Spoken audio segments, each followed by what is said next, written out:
First of all, Warburg has a great track record in India. Actually, they've invested over $3 billion in India, and I think they have been successful in many of their investments, and I think that gives them the confidence to invest more in India. They have a very positive view of India, and I think that helps the company in terms of its growth.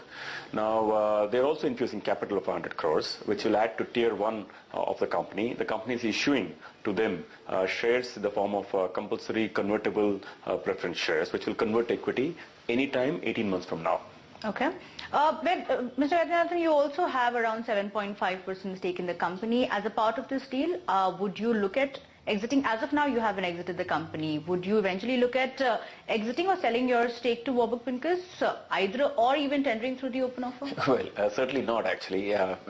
My stake in the company is of course stays, and clearly we are looking forward to great growth prospects in the company, and I have no such intentions.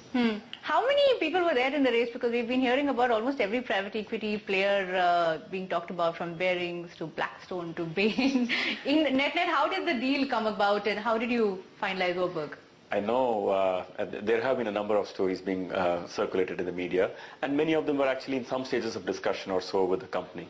But I think Morgan Stanley did work with us in terms of identifying potential prospects, and Warburg Pincus maybe came a little later in the game, but once they understood the company, we did explain to them the prospects of the company. We didn't explain to them the stage of the organization. We are pretty much at, I would not say we're a very early stage company, but we are not a fully evolved company either, because we are still growing, and at this point of time.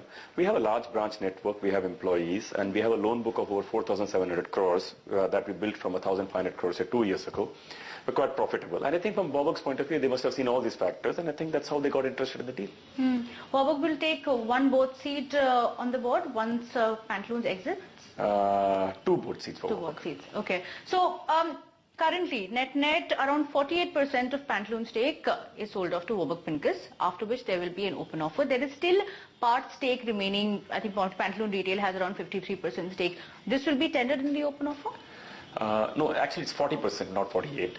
In the initial stage, yeah. in the initial stage is 40%, and after 40% there will be an open offer. Depending on the subscription in the open offer, the differential between 26% and the amount that is actually subscribed is an amount that can be taken from Pantaloons Retail for the balance, and Pantaloons Retail will still end up having at 40 about 13 to 14% of the stake.